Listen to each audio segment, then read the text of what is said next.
નમસ્કાર, હું છું અનિલ અને તમે જોઈ રહ્યા છો વાઇબ્સ ઓફ ઇન્ડિયા। આજનો દિવસ એટલે કે વીર બાલ દિવસ ઠેર ઠેર ઉજવણી કરવામાં આવી રહી છે। ભારતીય જનતા પાર્ટી દ્વારા ઘણી બધી જગ્યાએ ઉજવણી થઈ રહી છે। ત્યારે અત્યારે આપણે ગાંધીનગરમાં છીએ, ગાંધીનગરની ગુરુદ્વારા કે ત્યાં અત્યારે ઉત્સવની ઉજવણી થઈ રહી છે। તો આવો જાણીએ કે ખરેખર આ વીર બાલ દિવસ શું છે અને આ શા માટે કરવામાં આવે છે। શીખ ધર્મના 10મા ગુરુ અને બાલ દિવસ આજનો કયા પ્રકારે તમે આનું આયોજન કરો છો, કયા પ્રકારે ઉજવો છો આને?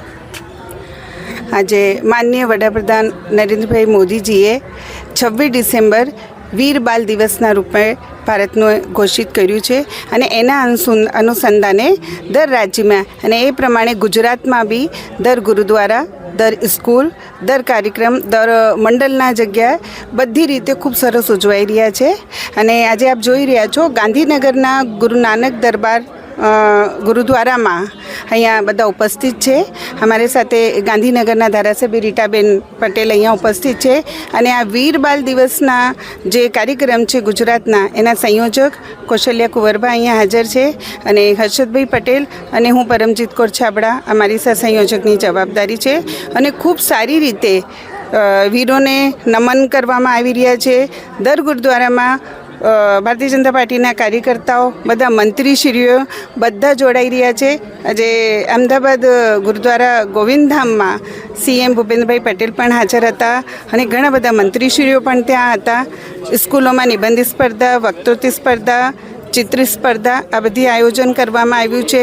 એના સિવાય સવારે પ્રભાત ફેરી, જગ્યા જગ્યા રેલીઓ અને ક્વિઝ કોમ્પિટિશન એ બધાના બી ખૂબ સુંદર આયોજન કરવામાં આવી રહ્યું છે। બાલ દિવસમાં જે છે બાલોની વાત થાય છે, એ બાલો વિશે થોડી ઘણી વાત થઈ શકે કે?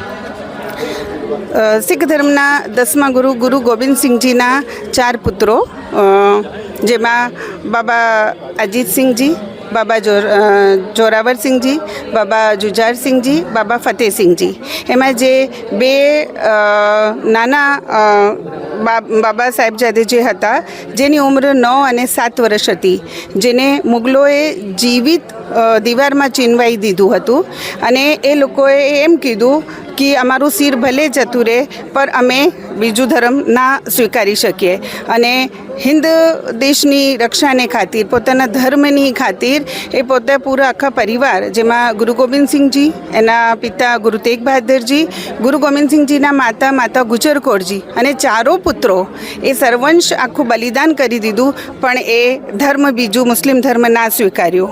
તો એ એક બહુ શહાદત હતી અને સૌથી મોટી વાત કે આ વાત હજુ સુધી કોઈને ખબર નહીં હતી।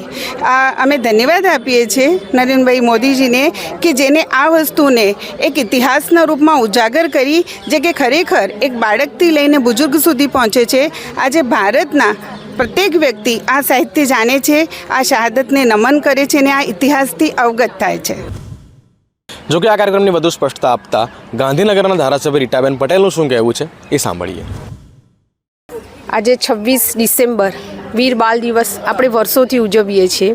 આ વીર બાલ દિવસની ઉજવણીના ભાગરૂપે આજે ગાંધીનગરમાં સેક્ટર 30માં ગુરુ નાનક સાહેબ દેવાલયની અંદર ભારતીય જનતા પાર્ટીના સર્વ કાર્યકર્તાઓ તરફથી આજે ઉજવણી કરવાની છે અને આજે બાલ દિવસના સતત નમન કરવા માટે અમે અહીંયા ઉપસ્થિત છે। ગુરુ ગોવિંદજી જે શીખ સમાજના 10મા ગુરુ કે જેમના આખા પરિવારે ધર્મ માટે બલિદાન આપી દીધું, એમના 4 પુત્રો ધર્મ માટે શહીદ થઈ ગયા, ત્યારે આજે એ વીર પુરુષોને સત નમન કરું છું। અત્યારે અમારી વચ્ચે મહિલા વિકાસના મંત્રી ભાનુબેન પણ ઉપસ્થિત થવા જઈ રહ્યા છે અને એની સાથે ગાંધીનગર શહેરના ભારતીય જનતા પાર્ટીના શહેર પ્રમુખ, મહામંત્રી તેમજ ભારતીય જનતા પાર્ટીની મહિલા કોર્પોરેટરો અને કાર્યકર્તાઓ બહેનો કુલ મળીને 50થી 100ની સંખ્યામાં આજે અહીંયા ઉપસ્થિત છીએ।